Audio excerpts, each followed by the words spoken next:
I'm filming the opening of today's video from a very special location. I'm on the campus of the University of Virginia in Charlottesville. What you see behind me is Mr. Thomas Jefferson, President Jefferson's Rotunda. Today's story is for 1/15/41. It's happened again. The day before this very reading, it happened in Wisconsin. It has got to stop. Today I bring you the title story of my new short story collection, Utopia Shattered. This story is dedicated to the everlasting memories of Lavelle Davis Jr., jersey number 1, Devin Chandler, jersey number 15, and Deshaun Perry, jersey number 41. There are no words for the loss of these 3 wonderful young men and extremely fine football players, but in the story that follows, I've given it my best good old college try. I live just outside of a college town, not a big one, the town or the college, just a small town with a small state school. If you weren't from my state or even my part of my state, you'd have never heard of the college or the town. I'd mention them now, but you'd just forget about both later anyway. Oh, there was a time, at least I thought there was a time, when you would have known of both. They were all over the news, twice actually.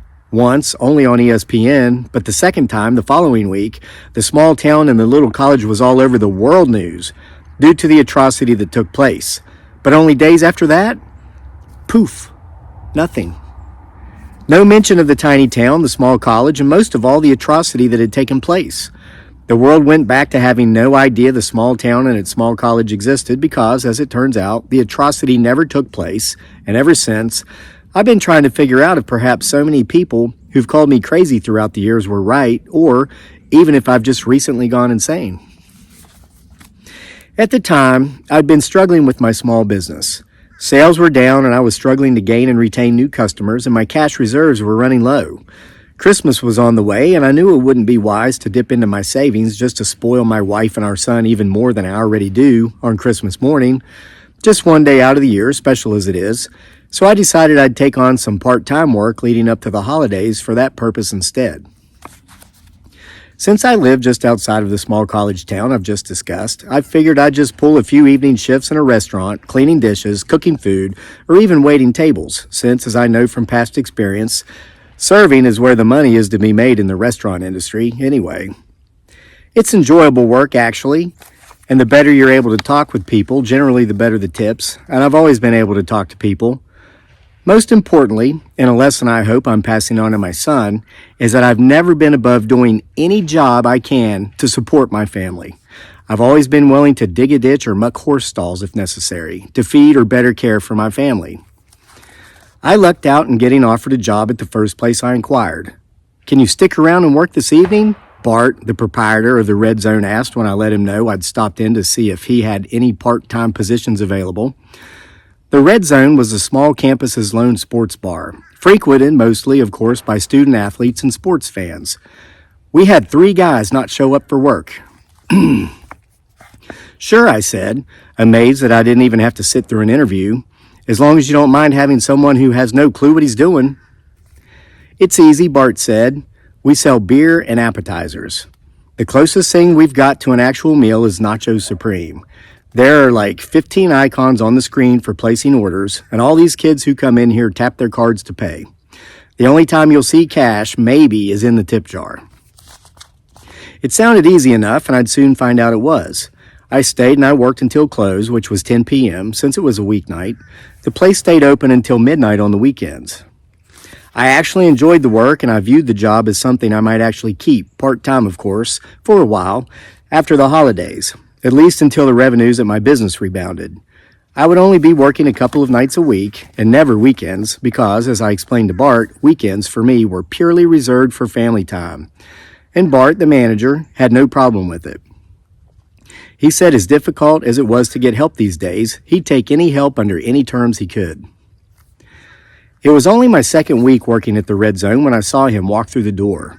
He was a man of Middle Eastern descent, I wouldn't say he was an immigrant, as I would soon find that he bore no accent when he spoke, nor did he exhibit any mannerisms which would suggest an upbringing in a foreign country. I've traveled the world and I've spent time in the Middle East, once for a year while on a military deployment during my stint in the Army as a younger man, and I've developed a keen eye for slight yet important nuances, little details that give away big facts, if you will. Actually, it was this keen ability that kept my battle buddies and me alive on more than one occasion while in Iraq. However, I would soon see many things in and about this man that would leave me questioning everything I thought I ever knew. He sidled up to the end of the bar and took a stool, right beside the small college's quarterback, a kid from out of state named Percy Jones. Jones had been easy to spot on his way in. He was a ginger, as the cool kids these days call redheads. Plus, he usually had an entourage, his very pathetic offensive line that never protected him in the pocket, giving him any time to throw.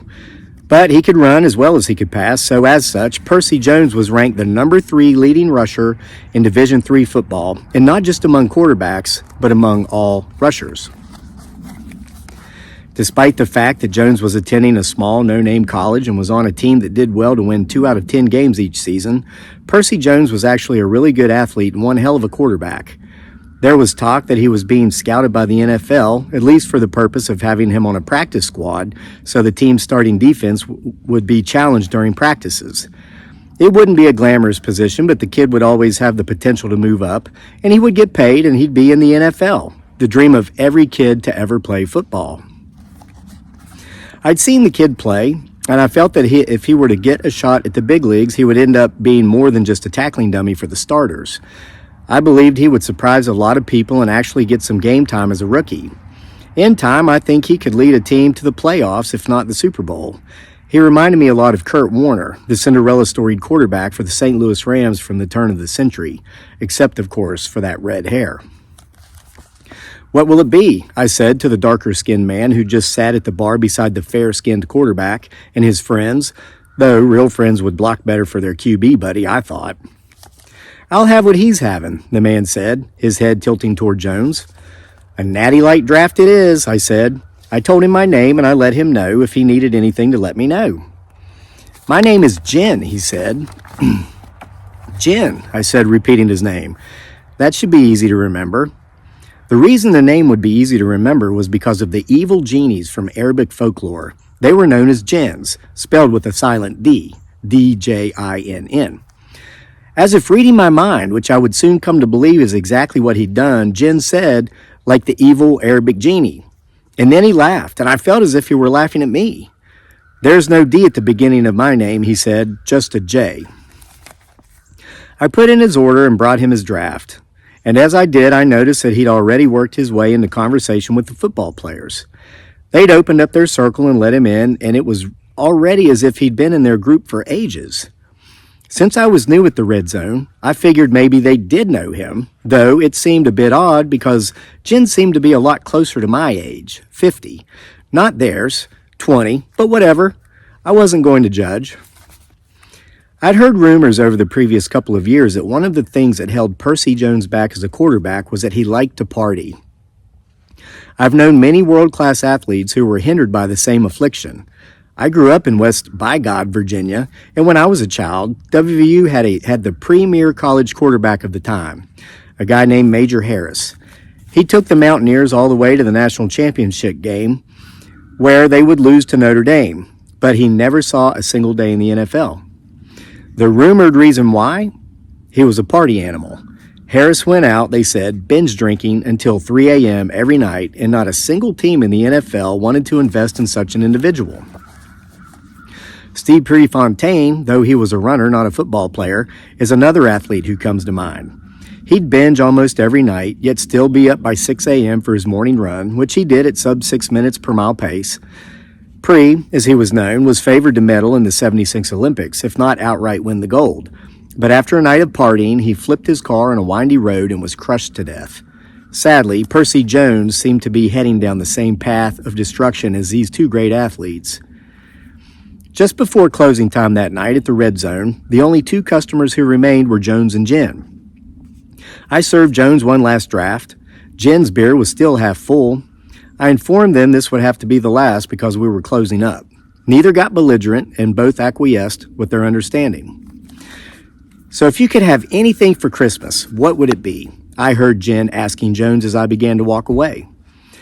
I've never been an eavesdropper, but I'll admit I was curious. What would the school's talented and by this point in the night very drunk quarterback like for Christmas? I want to be known, Jones said, nationwide. I want them talking about me on ESPN. I want to be viral on the internet. I want everyone who knows anything about football to be talking about me around the water coolers at their shit jobs on Monday morning. Consider it done, Jen said. He then looked over at me, and when he could tell I'd been listening, though I had reason to believe he'd known all along, he smiled and said, I'm paying for his as well as mine. What do I owe you?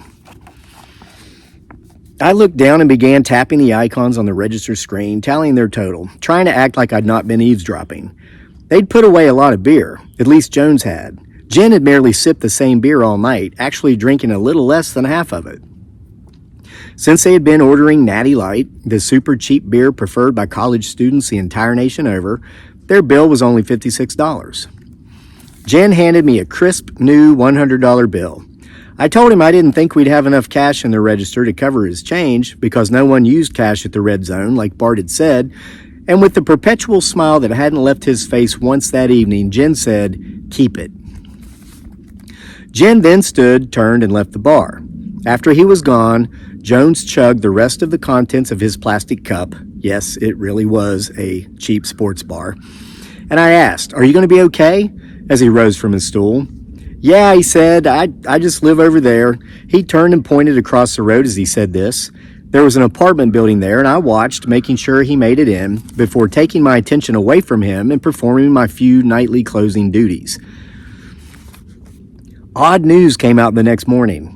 While I was having my morning coffee, thinking about how I'd actually cleared $100 in tips the night before, nearly half coming from Jen, of course, I jumped online to check emails, and there, being served to me on my email server of Choice's homepage, was a news article about a completely unexpected, yet now upcoming football game.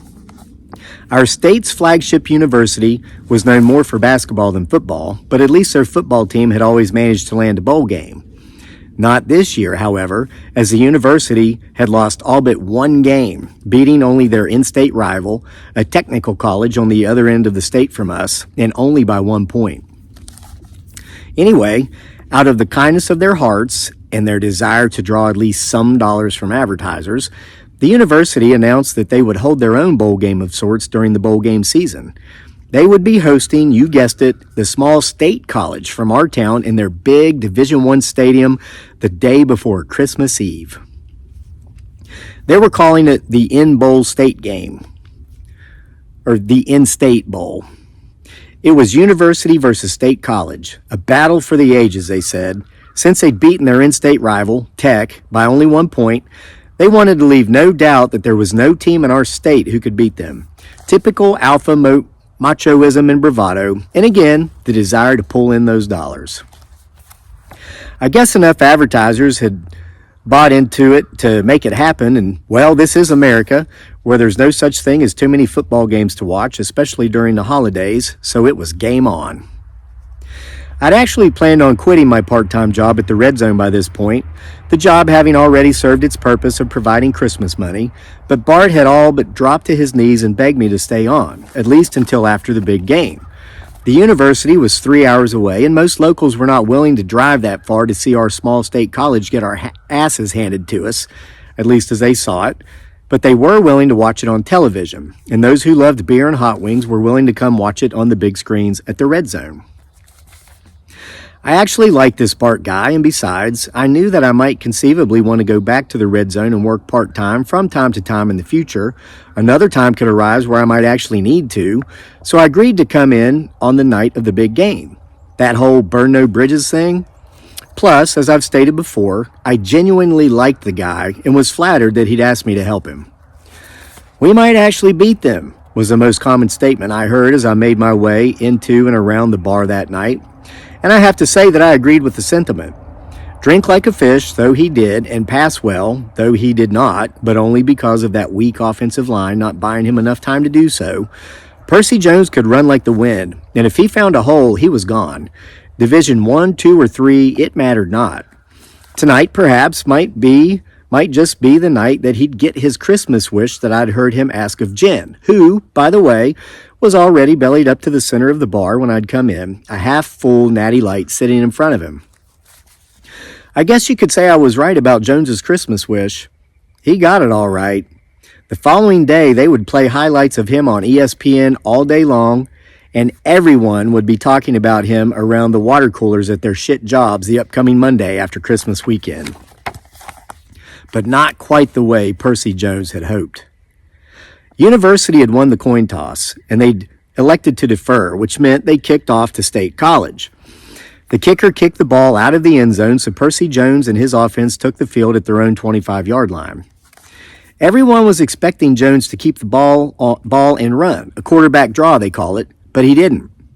I guess the coach wanted to throw off University's defense by opening up with a pass play, and Jones threw the ball right into the hands of one of University's defensive players, an outside linebacker, who ran the ball into the end zone uncontested for a touchdown.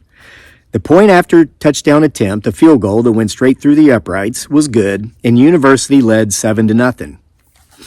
I noticed in the red zone, the bar, not the one down on the field, when Percy threw his interception, everyone in the bar was deflated. They'd really hoped our little state college could actually play well against the Goliath Division I University, and Percy Jones was our hometown hero. Jen, however, didn't seem deflated at all. Actually, he seemed the opposite, elated. He sat up straight, his chest out as if swelled with pride, and he wore one hell of a smile on his face. But he was always doing that smile part. Okay, so back to the game. No biggie. University, having just scored, kicks the ball off to us again, and once again it goes out of the end zone. State College, led by Percy Jones, comes onto the field, and we all expect a quarterback draw, but no. The coach calls a pass play again, and the exact same thing happens. Jones throws another interception to the same outside linebacker, and the linebacker runs it back for 6. After the extra point kick, University is leading State College 14-0. University scored twice, both times off of a pick 6, as it's called in football, when an interception is returned for a touchdown, in only 14 seconds worth of game time, the opening 14 seconds of the game. That set a new college record, a record spanning all college divisions. At this, Jen just broke out laughing. He laughed so loudly that people took notice. They looked at him with these "what the hell are you laughing at" looks on their faces, though they said nothing, and he just kept laughing. I'll save you the time and State College the embarrassment by continuing with the play-by-play of the game. All I'll say is that University won 56-0. Jones would throw 3 more interceptions in the game. Sure, they tried to run him, but he ended up with negative yardage for the day, giving up any gains he'd make on scrambles with lost yardage on deep sacks, proving, in the eyes of the talking heads of sports at least, that the only reason he was such a great rusher, a leading rusher at the D3 level, was because he outclassed his defensive peers at the level he played. However, they pointed out he certainly was not D1 material, as was shown, they said, during the embarrassing bowl game, so he certainly, according to them, was not NFL material. The only person happy in the bar that night, and for reasons I'd not yet figured out, was Jen. I was beginning to think that I needed to ask Bart if he'd work for me and be in charge of my small sales force, because I don't know how that guy did it, but he sold me on coming into the red zone and working New Year's Eve of all nights. My wife and kid didn't mind because we're not party-type people, and they figured I'd earn a lot in tips, so, well, that's where I found myself on New Year's Eve. Percy Jones came in that night with his group of friends. I was surprised to see him showing his face in public, but at the same time I wasn't. What was he supposed to do? Hole himself up in his apartment for the rest of his life? After Jones and his buddies had been there a while, Jen showed up. Like most folks in the bar had done already, he approached Jones and consoled him. He patted him on the back and told him he got a shitty shake of things and not to worry. Something else would come along to get people talking about someone else, and they'd all forget about him. Not likely, Jones said. At least not around here. This will be the only thing this football program is ever known for. Not to mention the fact that I have no hopes of making the NFL now. It's not all that bad, is it? Jen said, taking a seat beside Jones and his buddies. I was cleaning up a mess some revelers had left at the bar just beside where Jones and his companions were sitting, enabling me to overhear. Jones said with a slight smile tugging at his face. I'd be willing to bet it was the closest he'd come to smiling since the fiasco of the game. I guess I got my Christmas wish. How so? Jen asked, and I saw his eyes light up like a Christmas tree when he did. I've been around the block a few times, the world actually, and the one thing I know better than anything else is people. I can read them. I can read their body language, the tone of their voice, the little things they do with their eyes and parts of their faces most folks don't even know we can move. Tells, they call it in the CIA. Not that I know anything about that. Just saying. And what I could tell by the tells Jen was giving off was that he was hopeful this conversation with Jones was going somewhere, and I had every reason to believe that he knew that it was. My Christmas wish, Jones said. You asked me what I wanted for Christmas, and I told you I wanted them talking about me on ESPN and around the water coolers at shit jobs everywhere. I got my wish. Jen threw his head back with a laugh. Come on now. You're a college boy. You don't believe in superstitions, do you? I mean, there's no way you're making that wish had anything to do with the outcome of the game. I believe in coincidence, Jones said, and he'd gone back again to staring straight down into his drink. The hint of a smile he'd started to show earlier was gone. Tell you what, Jen said, scooting over to get even closer to Jones as if he were going to tell him a secret. I'll admit, at this point, I very much did become an eavesdropper. Not because I'm superstitious or because I believe in coincidence, but because I've been to some really strange places around the world, and I've seen some really strange things, and I wanted to be clear on what it was I was about to witness next. If you could have another wish, Jen said to Percy Jones, what would it be? Jones sat in silence. You could tell he was thinking, and in his defense, he was not drunk. He hadn't even had enough beer yet to catch that all-wonderful 3-beer buzz.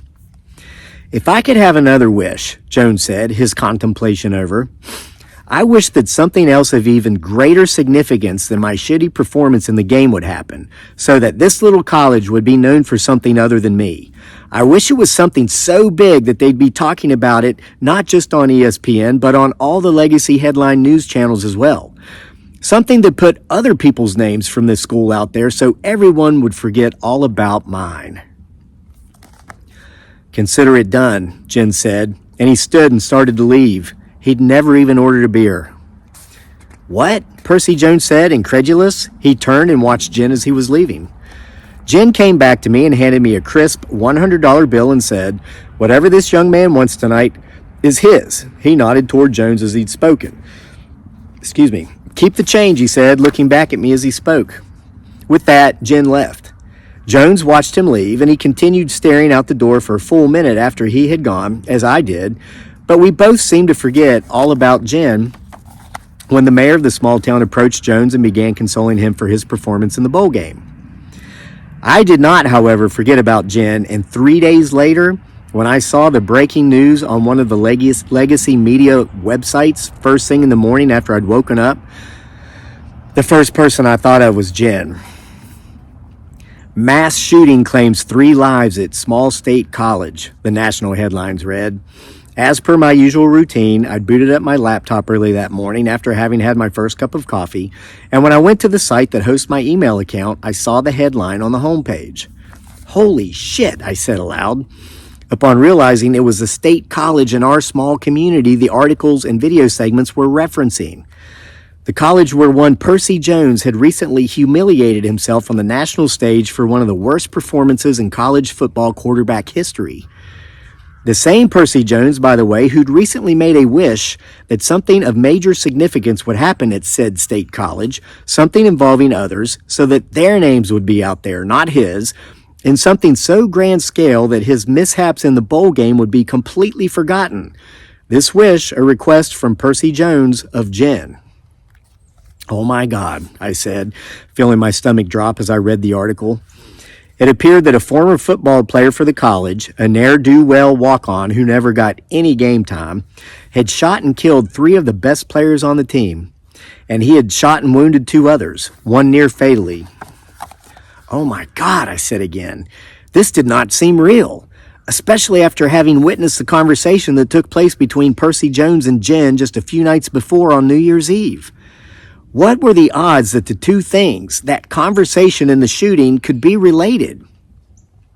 As a logical man, I would say they were just as slim as the odds of the outcome of the bowl game after a similar wish had been requested, but as a man who's seen so many strange things around the world that could never be explained logically, I knew it was all connected. I knew now that Jen was more than just a man of Middle Eastern descent who I had happened to witness have coincidental conversations at coincidental times. I knew in my gut, my heart, and in my logically thinking mind that as illogical as it seemed, Jen was a Jen, straight out of Middle Eastern folklore. Not with a J, but with the silent D. The day I saw the news of the shooting was one of the longest days of my life. Mass shootings, especially on school campuses, were nothing new in America when the shooting in our small college town took place, though I am old enough to remember when they were new. Many people have their opinions on why school shootings are so common. Half of the people blame guns and gun legislation. The other half blame shitty parenting. I have my own opinions, but I'm smart enough to know that they are just that, opinions. Much smarter people than myself have tried to figure this puzzle out with little to no success. I remember about a decade before the Columbine shooting, a time when I had been a young college student myself. I'd gone back to my hometown for the Christmas break my freshman year. I was dating a girl from back home, and I was at her grandparents' house with her and some of her family members. A bunch of my girlfriend's younger cousins were there playing a video game called Mortal Kombat. I remember watching, and the graphics were so disgusting that it made my stomach turn. Characters in the game were ripping their opponents' heads off, and their spines were coming out of their bodies attached to their heads. Next, the kids put in some kind of shoot-'em-up game. I can't remember which one, but the graphics were equally disturbing. The game portrayed characters dying slow, painful deaths after having been shot in the stomach. It showed the gruesomeness of their heads being blown off. The whole time the kids playing these games, who were all still of grade school age, had no problems with any of this. I remember my girlfriend saying to me, "Aren't the graphics amazing?" To which I clearly remember to this day, 30 years later, as of this writing, or as of this reading today, replying after turning to face her, quote, "This entire generation of kids," speaking of the generation below mine, the millennials, "is going to be completely desensitized to killing and death before they are even old enough to comprehend it." End quote. I never said it, but I clearly remember thinking at the time that there were going to be young people soon who were going to skip over the physical violence associated with school fights and go straight to flat out murdering people when they had a problem, say, with bullying in school, or if they didn't get what they wanted from their parents at home, or, as we're seeing so much of now, if they were overprivileged as children and were finally asked to do something for themselves as adults and took offense to the request. I'm not saying that my take on things is completely accurate. Perhaps my take isn't even partially accurate. I'm not saying it's any single reason exclusively that is to blame for the number of mass shootings we see in America. My logical mind says it's more than likely a combination of all the things being called out by everyone.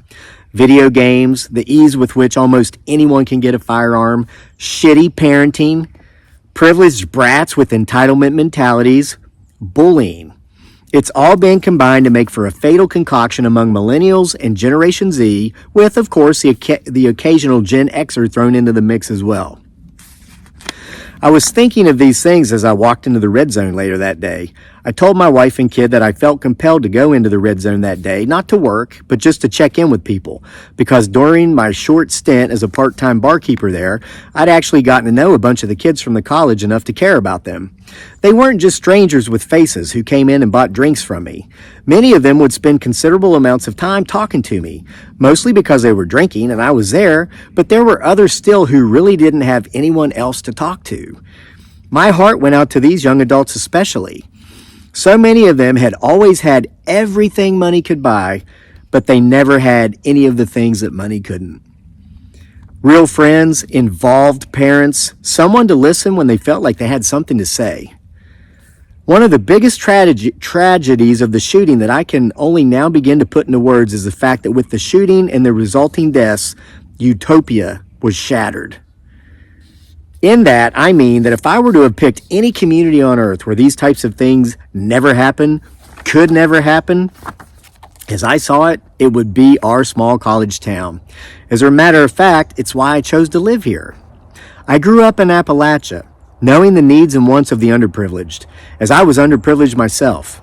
I was surrounded by others who knew need and want as most of the folks around me were underprivileged as well. I'd fought in a war in the Middle East, and I've lived in third world countries after that, mostly in Asia, where I saw need and want at another level, a level that could never be imagined in the U.S., even at the level of need and want I and others experienced in Appalachia. Not to mention the killing that came with the war, the crime and the killing that was commonplace in the third world, a daily event and something to be expected. And then there was the suffering of the individuals, the mothers who were constantly giving birth to children every 10 or 11 months like clockwork, from the time they began menstruating as young girls until they went through menopause at middle age. Children, by the way, who these women have to figure out how to feed, as the men who impregnate them typically do little more than stay drunk and beat these women if they don't feed the children, bring them, the men, more booze and cigarettes, and allow them to impregnate them again anytime they feel their oats, any form of birth control being too much of a bother to consider. And then there were the children themselves, and that one, without going into detail, takes the cake of heartbreak. When I was able to return to the U.S. and bring my family with me, I chose our small college community because it was an area of affluence and comfort. It's not that I'd felt the need to be surrounded by the trappings of wealth, which are commonplace in our community. I just wanted very badly to not see the trappings of adjunct third world poverty I'd seen for years, and it had broken my heart anew every day. Our small college town is an area where, before the shooting, everyone was typically happy and friendly, at least at a surface glance while in public, and that was good enough for me. I can go anywhere I want here without the pollution and ugliness of the third world or the repressed regions of the U.S. like Appalachia, and I never had to worry about all the ugliness that existed in the rest of the world, the real world, the part of the world that existed outside of our pleasant little utopia. The lively energy, hope, and excitement that the college students brought to the town was always what I deemed to be the best part of living here. As an empath, I absorb the energies of the people around me, so I go out of my way to avoid negative Neds and Nellies. I choose to either be with positive people or be alone. Anytime I feel as if I need a shot of positive energy, all I have to do is go into town and take a walk across campus, and I can literally feel my emotional batteries being recharged with the amazing levels of positive, hopeful energy that radiates from the students around me. And then there was the shooting, and Utopia was shattered forever. These were my thoughts as I entered the red zone. The place was packed. People were consoling each other as they huddled around tables and at the bar, their drinks in front of them being mostly ignored as they were focused on the big screens that typically showed nothing but sporting events. Today, they were all tuned into the legacy mainstream news outlets as we all watched more and more coverage being shown from a location not far away from where we stood and sat. "You son of a bitch," I heard someone shout before I even had time to speak to anyone. I glanced over in the direction from whence the shout came, and I saw Percy Jones.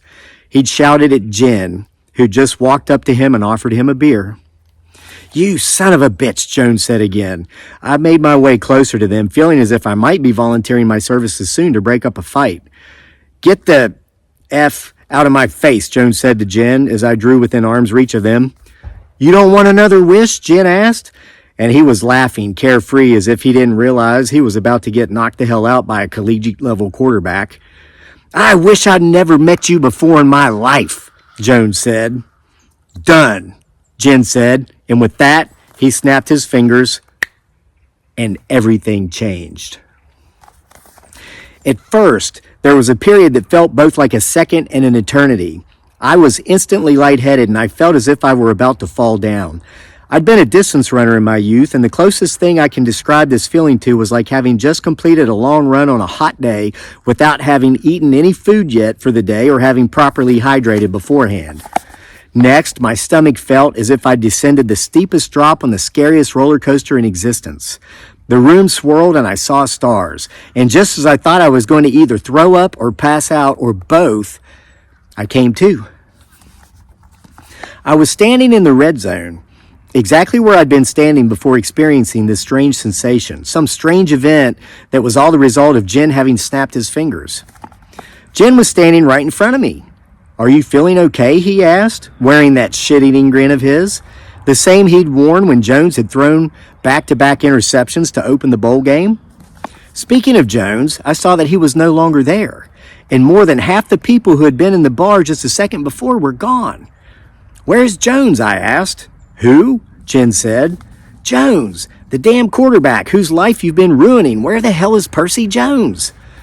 "Is this guy bothering you, Omar?" a guy who'd been sitting at the bar said. He'd risen as he had spoken. He was a big fella, 6'6" at least, and close to 300 pounds.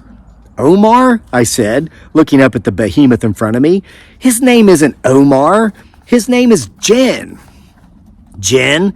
this guy, now going by Omar, said. "You mean like the evil Saudi Arabian genie from the Middle Ages?" "Exactly like the evil Saudi Arabian genie from the Middle Ages," I said, "just spelled differently, no D." "There's no need to be racist, dude," the big guy said. "Yeah," another obvious student athlete, a guy well over 6 feet tall and 200 pounds, said as he stood up to defend this guy they were calling Omar. "Why don't you go back to the woods, you middle-aged rural white guy?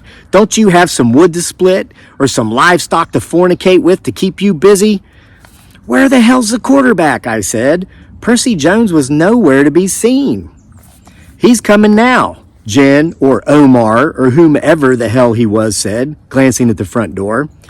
I looked over at the door and in walked a guy I'd never seen before. He was a black man, about 20 years old. He stood at 6'2" and probably weighed a solid 190. "That's not the quarterback," I said. "Who the hell is that guy?" "Listen, you racist," someone else said, rising from the bar and getting in my face. With his size and appearance, I presumed he was another football player, yet one I'd never seen. "Why are you picking on my man for taking his braids off when he's not on the field?" "Braids?" I said, incredulous.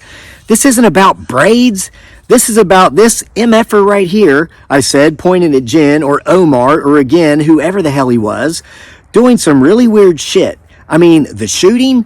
I trailed off and glanced up at the big screens. There was nothing on any of them but basketball games. "What about the shooting?" I said. "What shooting, fool?" one of the student athletes from the bar said. "The shooting that killed 3 of your teammates and injured 2 others, I said. And just then, the door to the red zone opened again, and I turned to look and see who was entering. And I'd be damned if it wasn't the 3 players who were supposed to be dead. "Hey, bud," I heard someone say. I looked over and I saw that it was Bart who had spoken. "You can't be saying shit like that in here. School shootings are not to joke about. You need to leave or I'm calling the police." "Bart," I said, addressing my former boss, "what in the name of God is going on here? Where's Percy Jones, the quarterback?" "Ain't no Percy Jones, no quarterback around here," I heard someone say from behind me. I turned and it was the young black man I'd seen entering the bar just a minute before. "My name's Javon Carter, and I'm the only quarterback this school's got. Only one it ever had," he said, and everyone laughed. "Get the F out of here, old man, before we pick you up and throw you out." It was the guy who'd spoken to me first, the biggest of the group. I had no idea what in the hell was going on, but I wasn't going to allow things to get worse by having this mountain of a man have to tell me twice. I walked off, heading to the door, and when I reached it, I saw that this guy they'd been calling Omar was standing just off to the side. "Would you like to make a wish?" he said. I opened the door and left the red zone. Then I ran. I ran like hell, as if my life depended on it. And I very much to this day believe it did. I have Googled and Googled and Googled some more, and I have found nothing anywhere of even the existence of a football player named Percy Jones. I have found no evidence of the in-state bowl game ever having been played. As a matter of fact, our state's flagship university got a very last-minute invitation to play in an actual bowl game when one of the 2 teams originally scheduled to play in the bowl game had to back out due to a COVID-19 variant outbreak on their campus. The in-state bowl game had never taken place. My wife tells me I never took any part-time jobs over the recent holiday season. She said book sales jumped in December for some reason, and I'd been going out in the evenings and hanging out with a couple of my old Army buddies. She actually thought I'd been secretly working on some kind of marketing plan, which would explain in her mind the jump in book sales, but that's not the case. The shooting never happened either, and thank God for that at least. My Utopia never shattered. And I'm starting to think it might be a more magical place than I'd originally thought, and for very different reasons. Jen? Have I seen him again? No. And it's my grandest wish that I strike that. I hope I never do. The end. It's the title track from my newest release, Utopia Shattered and Other Stories, available on Amazon in print and Kindle. Again, it happened again just yesterday in Wisconsin this time, and it's got to stop. It has got to stop. Lavelle Davis Jr., number 1. Devin Chandler, number 15. Deshaun Perry, number 41. You will never be forgotten.